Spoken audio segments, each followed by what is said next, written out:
Kasi talaga namang medyo numinipis na yung buhok ko kaya pampa-fluffy daw 'to ng hair. So, ito yung sea salt spray na talaga naman trending na trending na ngayon na panglalaki daw, pero pupuwede din naman talagang panggamitin sa mga pambabae kasi napakaganda daw nito sa buhok. Lagi nga itong ginagamit na pang-texture ng, buhok or pang-curl pero, pupuwede rin itong pang leave-in spray, pang-fluffy ng hair kung gusto ninyo. Kasi talaga namang medyo numinipis na yung buhok ko kaya pampa-fluffy daw 'to ng hair. So, iche-check natin. Ang bango, para kang nagkulong.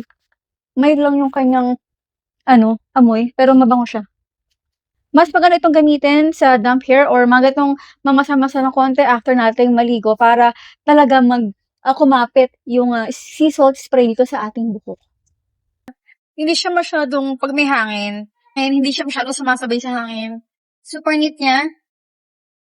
Nakikita niyo naman. Ang galing.